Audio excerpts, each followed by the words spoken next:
I'm about to work out after filming this, and this color makes me feel like now it should only be right if I have an accent.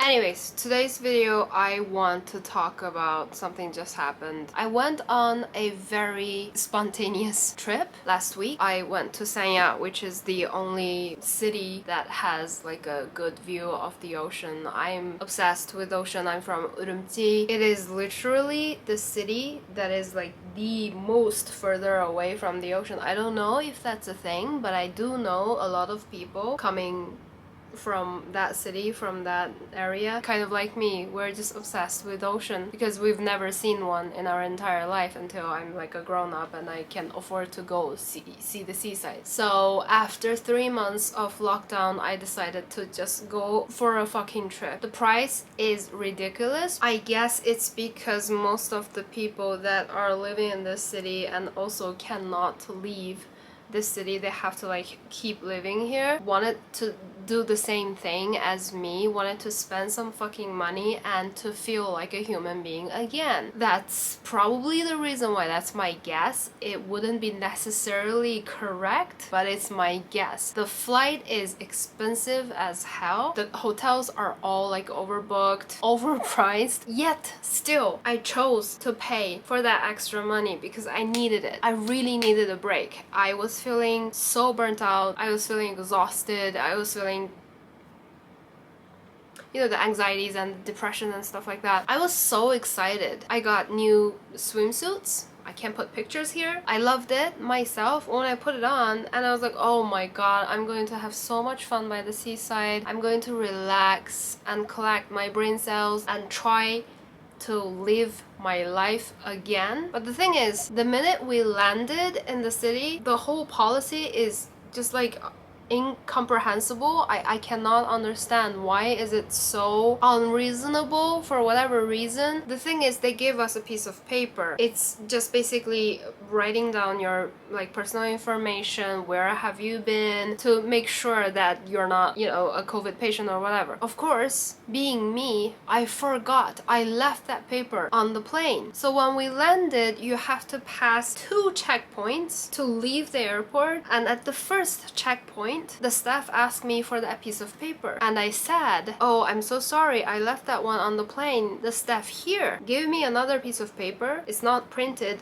exactly the same way, but it's the same information. It has my name, ID number, the flight number, and I'm negative for COVID. I'm absolutely not a danger. Like, this city can have me as a tourist. You get like 3 different colors of cards. The green card, you get a COVID test, and you go. And when you leave, you live. Nobody cares. And if you have the orange card, you have to do 2 PCR tests within 3 days. If you have the red card, then you have to go somewhere to quarantine. And out of nowhere, I got orange card, because I left a piece of paper on the plane that has the same information as the one I filled at the local airport. But I was like, okay, it's just another test. I'm not going to let that ruin my whole trip that I paid way too much money for. And then we waited for the COVID test for 2 fucking hours. I do not understand why did it cost so much time, because it's so like disorganized. I mean, it is what it is. And I decided to rent a car for the first time in my life. I have never rented a car, so I wanted to feel like a grown-up, rent my own car and drive and just enjoy my time. Yada yada. Moving forward, we had dinner, we checked in. I loved the hotel, not the outside, just the room. I will go to the outside part later. The room is like awesome, the view is awesome. I was so happy. Recently I was finally finding the joy, the actual joy, like during the process, not trying to lose weight or not trying to look better or gain this, gain that to work out, but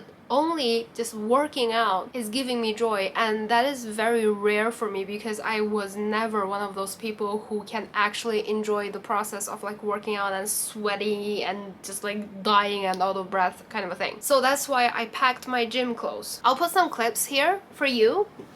I packed up a gym clothes, so I wanted to go to the gym. Just to do some weightlifting, just to make myself get relaxed a little bit more and be happier. So me and my friend, we went out to find the gym, the hotel gym, which is very weird. There's no light in the entire area. There's no light. Like, imagine it's extremely dark, it's tropical weather, everything is like moist, and then there's water everywhere, pond, ocean, no light. And we were like, oh my god, this is like scary. But we managed to find the gym, and I actually worked out, and I did feel better. So when we were on our way back to our hotel room, I asked something from the receptionist. He went back to his office room to get that for me. So me and my friend, we were just waiting there. And then a group of people, a group of men, they dress the same way, they look probably exactly the same way as those people who are giving me nightmares these days. So here's the thing. A couple of weeks ago, in a city named Tangshan, several girls got beaten up so brutally by some guys. Allegedly, gangsters. Security footage actually got leaked out. We can hear and see the guy approach to this girl, and he actually said, "I wanna fuck you." The girl fought back. I don't know if they're still alive. There's no updates about it anymore. No one knows what is going on. No one knows if they got real like punished or if they got into prison. You can't hear anything about it. You can't find any information about it. These girls, you don't hear from teachers or colleagues or parents or friends. Nobody knows what happens. So of course every single one of us, female, is going to get nightmares. So you can only imagine when I see man probably exactly the same way, like those guys brutally harassed and beat up those women, I almost shit my fucking yoga pants. To make it worse, the guy was yelling at me, saying nasty things that I cannot repeat here. My friend and I, we were just in shock. At that very moment, my brain went blank. All I can think is, calm down, you have to keep yourself calm so you can deal with the situation. So the best way I can think of is walk away. Almost no one in the lobby. There's one staff like further away in the office room, and no security, no nothing. So I thought the best way for me to deal with it is just walk away. Don't say anything back. Don't like, I can't fight with them. Like, I cannot, no matter how much training I'm doing, no matter how much boxing I'm doing, I cannot physically, I cannot fight for fat man like that. I will die, and there's probably not going to be any updates on my death. So I walked away. I hide myself until they're gone. During that time, the guy was sexually harassing me, was trying to approach to actually like grab me, and one of his friends said stop, and they walked away. When I saw him was trying to do that, I was like, this is it. This is when I die. Today, at this very moment, I am going to get hurt, just like those girls on the news. After they're gone, me and my friend, we wouldn't dare to even take the elevator. We waited in the lobby for maybe 10 to 15 minutes, and then we went back to our room. I just can't feel safe anymore. The outside environment is like creepy as hell. There's no light. So I called the manager. I was like, you have to do something about it. This is what happened. At that time, the first time the manager was talking to me as a guy, and I said, you have to check the security camera. You have to make sure they didn't follow me. You have to make sure that I'm safe when I'm staying in your hotel, which is a 5-star fucking hotel. And the guy goes, are they drunk? Why is it relevant? Why? They would not harass or attack their male boss, their male friend, or just a fat man. They would never dare. The only reason he decided to do that, and his friends think is, oh, it's just funny, is because I'm a fucking woman and I'm wearing yoga pants. That's the only reason. And the guy manager refused to just simply acknowledge that, and he's like, well, I don't know about the security camera, you know, to check the footages I have to get the authority of my boss, yada yada. I was like, oh, can you give me like a female manager? I actually had to ask that because the guy goes, he said, don't worry ma'am, I'm gonna call the police and the police will educate them. And I was like, excuse me, what are you talking about? Are you sure? If you call the police is going to kick them out of this hotel and kick them out of this city. Are you sure that is what's going to happen? If not, you are actually putting me in danger.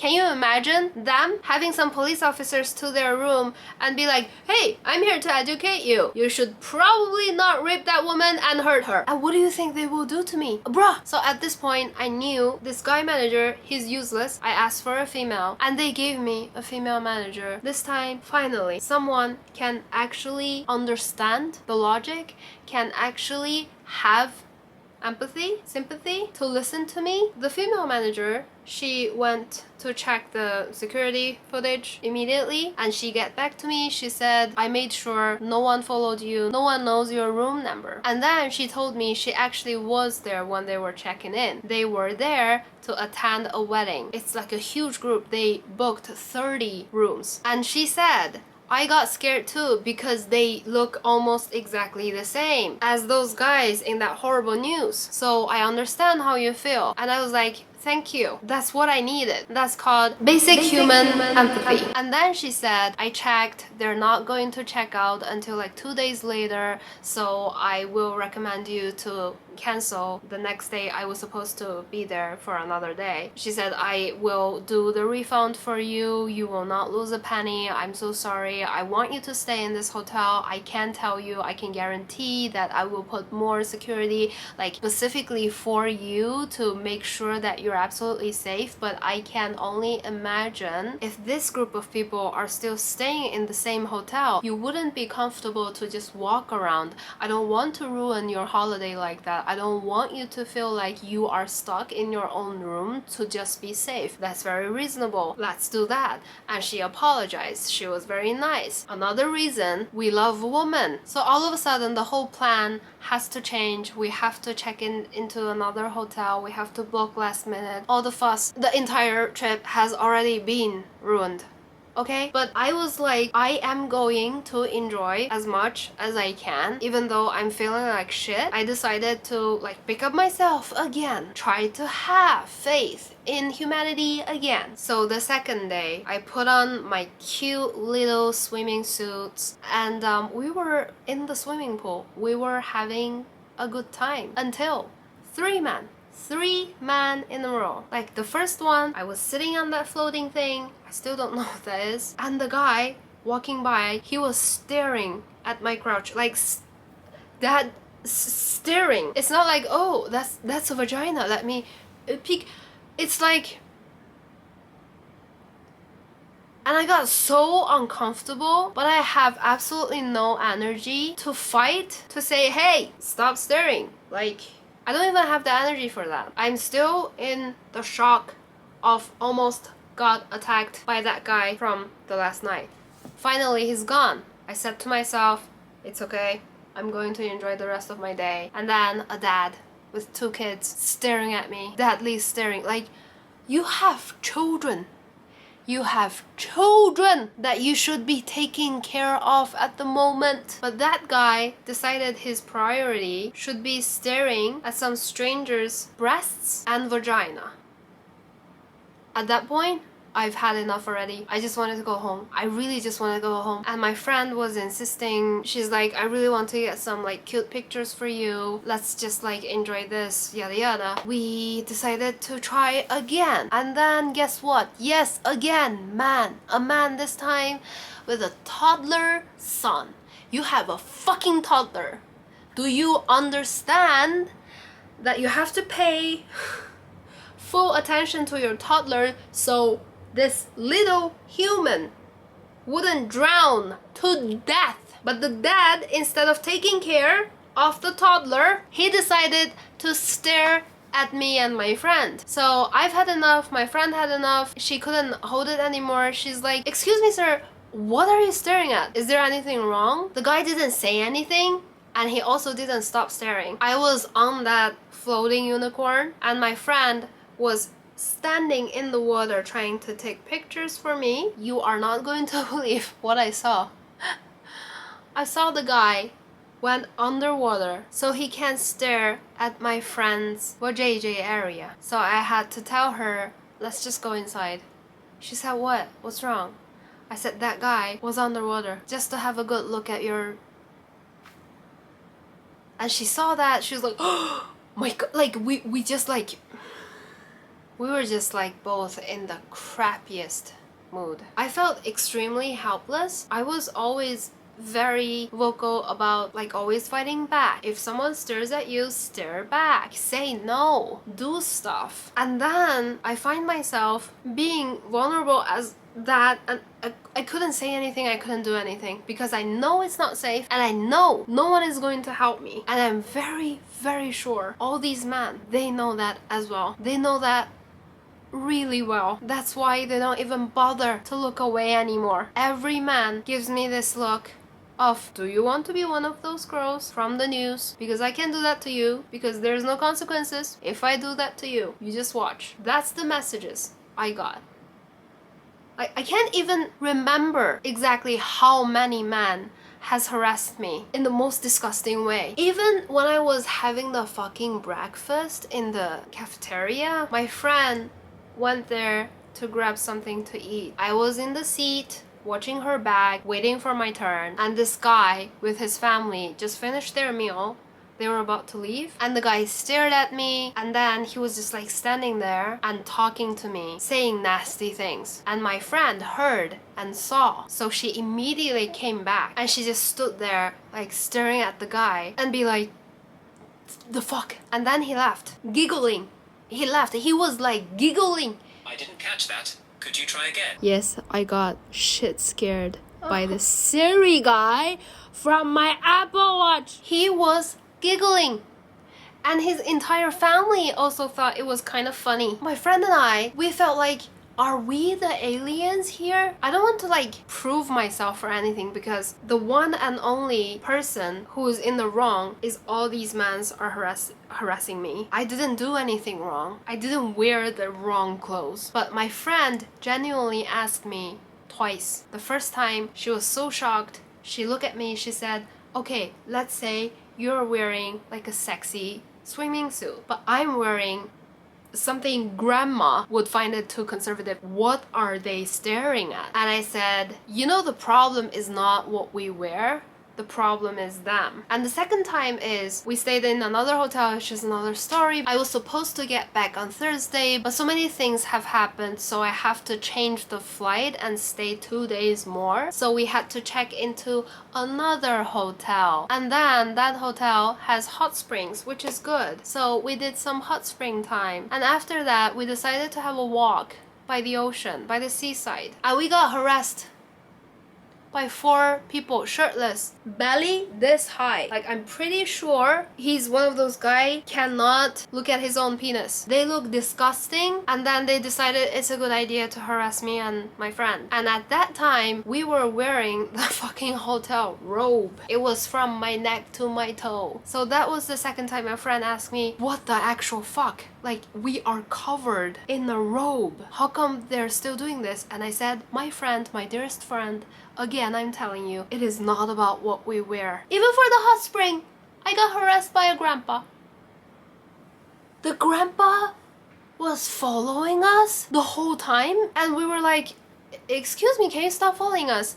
And he's like, well, do this one. This is the Chinese medicine one. This is the herb one. Like, do this. This is really good for your health. And we were like, okay, we got it. Thank you. But please stop following us. And he kept following us. We tried to find like one fucking hot spring. Doesn't have anyone in it, so we don't get harassed over and over again. And still he managed to follow us there. And he was just like standing there. And I was like, Grandpa, leave. Eventually he left, and we managed to get some hot spring time. But the whole time, something is like stuck in my chest. Do you know that feeling? That no matter what you do, no matter how strong you are absolutely fucking useless, and you're absolutely fucking vulnerable, and you fucking know you do not deserve it, and there's nothing you can do about it. There's more. There's this guy staring at me in the elevator the whole ride until my friend finally lost it. There are people staring at me. There are people harassing me. This whole trip, I was just getting harassed by men. When I was trying to have a quiet afternoon by the seaside to read my fucking book about trauma, ironically, I got harassed by 2 guys in a row that I had to change my seat. Eventually right next to the hotel staff so they would leave me alone. All I wanted was just wearing my swimming suit and get some sun and see the ocean and read my fucking book. And I can't even do that. I wore my pajamas to the beach. Did it change anything? Nah. The PJ I was wearing, t-shirt and the long trousers, the t-shirt has a fucking Minnie Mouse on it. Still, a guy who can afford a 5-star hotel decided to approach and ask me how much is it going to cost for me to suck his dick. Like, and the worst part for this entire thing is, for the first time in my life, I am happy about how I look. Not 100% and all the time. Like, of course I'm going to be self-conscious and like hating myself and attacking myself for not being pretty enough, for not being skinny enough. Like, I'm brainwashed that way for decades. So I cannot just get rid of it. It takes time, and I fight really hard to get to where I am today. For the first time in my life, I put on those bikinis, I look at my fat shoulder and my belly, and I actually think I looked cute. Yes, I don't look like a supermodel in those bikinis, but do I look cute? Yes, I do look cute. And that is such a milestone for me, because I have never felt that in my life. Ever. Every time I put on a swimming suit, I always felt like I'm not good enough. I don't deserve that. I'm not cute enough. I'm not skinny enough. Every time. For the first time, I feel okay. I find myself cute. It got completely ruined by all these men. Of course, when this happened, I told Kevin, being a good friend, he was very supportive, and he said, I'm so sorry, you don't deserve this. Fuck those people. I wish I was there to protect you. That made me even more sad, because you shouldn't protect me. I shouldn't feel better if I were there with you just because you're a guy. That's wrong. People should leave me alone. When I was out having a trip with my female friend, it should not be better only if I was with a man. It's just all wrong. It's so fucked up. All I feel is just humiliation. I'm deeply humiliated. I feel very helpless. I feel like I have absolutely no fucking dignity. I feel sad. I feel scared. I feel angry. The rage is just like burning inside out. And because of what has happened, I have decided to never go to the seaside and try to have a good time wearing swimming suits or bikinis ever again. Here, I give up on that. If I really want to see the ocean, I'll just go to the seaside probably during winter time and give up on this like summer vacation seaside good time. And that is very frustrating that I have to give up on that. That is the story time. Hopefully one day, in the end, I would be able to move to somewhere that I wouldn't have to worry about this kind of stuff. Or just saying, the world is going to end before that. Anyways, that's so much for today's video. Now I'm going to work out to get all my frustration out of my system, hopefully feel better. And I appreciate it so much if you watched this entire video. Thank you so much for watching, and I will see you in my next one. Bye!